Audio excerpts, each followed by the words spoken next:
fine. But would you teach in this?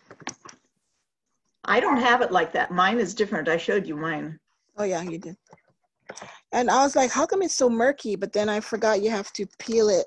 But even then, you can't see real well. There's a man that had one just like that at the grocery store. He cut out a hole around his eyes with a razor blade. Well, how does that help? That just pulls off. Totally pulls off. Oh. Yeah, I have that on mine too, but mine's just above my nose. So why are you saying it's not clear? You mean? Sometimes the reflection and everything. Oh, so when you're in the classroom, there's too much reflection? Yeah. So maybe it's good when you're out supervising for recess and PE. That could be. That could be. But like, mine just goes up to here just like a regular mask. I showed you mine. Where's the, oh yeah, you did. Are you going to use that in the classroom? Yes, I'm planning on using that. In fact, did I send you the article where a whole hospital system is using that? No. Okay. You just sent me a whole hospital system that is using that, and they're comparing it to cloth ones, and they say it's just as good because of the foam up on top and the foam on the bottom, and you can adjust the sides.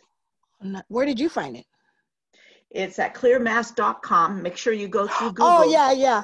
I think you shared me what they look like, but I don't think you shared me what they were doing with it. Or yeah. Okay, yeah, I maybe never sent you the update on it. Hello everyone, thank you for joining us today. Today is our last session for the summer series on STEM PBL, and we will resume in September. And we're taking a break in August while you go back in the classroom. Well, most of you. So thank you for joining us today. And we will be sharing about the Adobe Education Summit. So let's not wait any further. And I had sent the link in Canvas, and I can send it again to you. It's called Adobe Education Summit 2020. So if you want to register, this is what it looks like. And you feel free to go do it while I'm talking or do it later, because you're not missing live presentations. They're actually recording it live. So you can go to the what is it called? On-demand, I think it's called, yeah, on-demand sessions. So I've been doing it throughout today. Question, go ahead, artist. How much does it cost? Free. Oh, okay.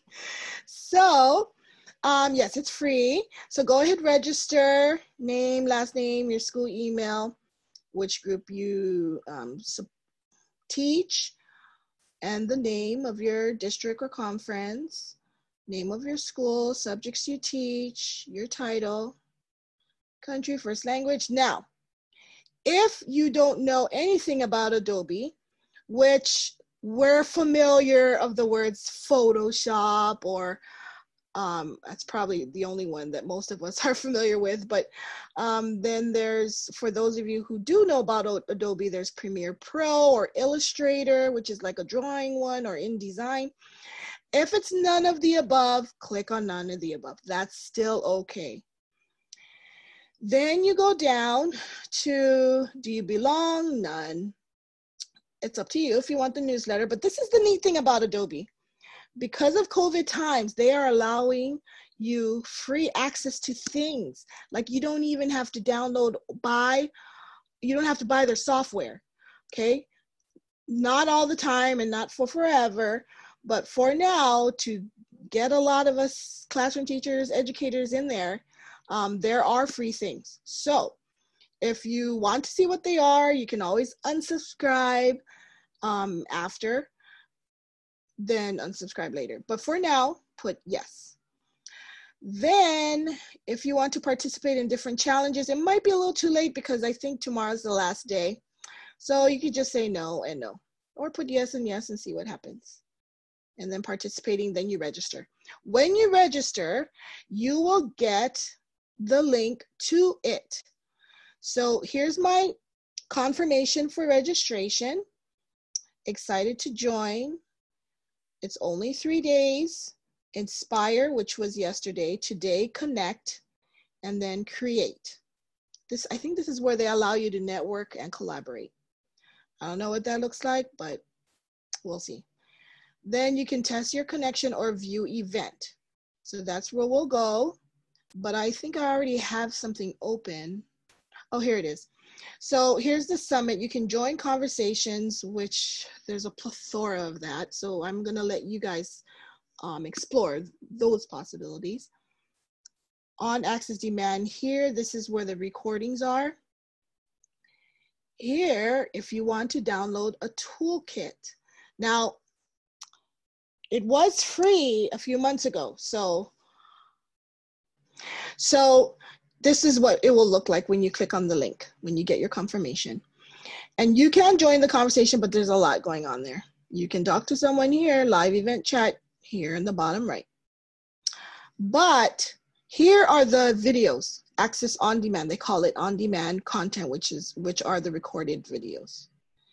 The middle is a digital toolkit. If you're curious and you do have some time to explore and learn new things, if you set a Sunday of 2 hours or whatever, Saturday night, this digital toolkit allows you to download some of their things at an entry level, which is where a lot of us are at, myself included. And you kind of see how it all works. Adobe, I think, in my personal opinion, I think they're trying to be like Google Suite or Microsoft Office 365. I think that's what they're trying to do. But it's such a complicated, intense, rigorous software that coming down to our level is where they're great that they're providing resources for educators. So explore that. Then they actually do have a new, somewhat new, it's like 2, 3, 4 years old, I could be wrong, but for me, new, Adobe Creative Educator Program, Level 1. So see how it's similar to Google Educator Level 1 or Apple Educator Level 1. And this is, I need to explore this sometime this weekend. So yeah, what I like about Adobe at the moment is using Adobe Scan on my iPad. It's free and your documents look like you scanned it. You can save it as a PDF as well. So Adobe Scan is from them, is what I currently use right now, and it's downloadable for free. Okay. Question. Is that through the education program or through the digital toolkit? You might be able to see it in the toolkit, but I actually go on Apple Store straight to my iPad. The Adobe? Adobe Scan, yeah. And it doesn't, it's free? Yeah. Mm-hmm. Okay, thank you. Sure. And then let's listen a little bit to some of these speakers. So then when you get to, when you go here, access on-demand content here, this is what you'll see. You'll see about the speakers, what's coming up, the topics, who they are.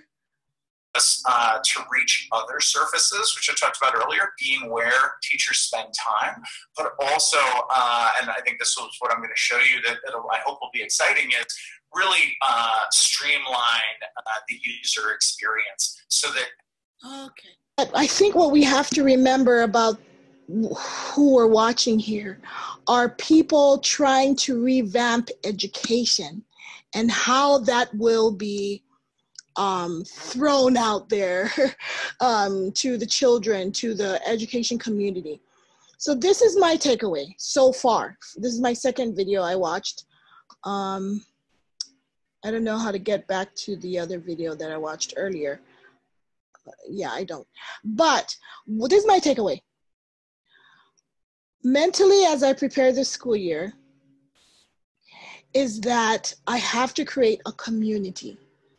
Well, I already do that when school starts, but how do I create that virtually? So that's going to be my goal when I watch these videos, like, Okay, he said something right there, that they have to restructure what they already have. Exactly. We're restructuring what our classroom looks like. We're restructuring how to have spend extra time when your work is done. What are the links that kids can use until the... I mean, would it even work? I had to find out. And so as I was trying to figure out sort of what this whole teaching thing was supposed to look like, I wanted to know what I could compare it to. What I really wanted was a formula. You know, something that I could follow step by step every single time and get good results. And as I thought about a formula, I realized there's a profession where they have a formula just like that. So I started to think, well, hey, that's the way that scientists do their work.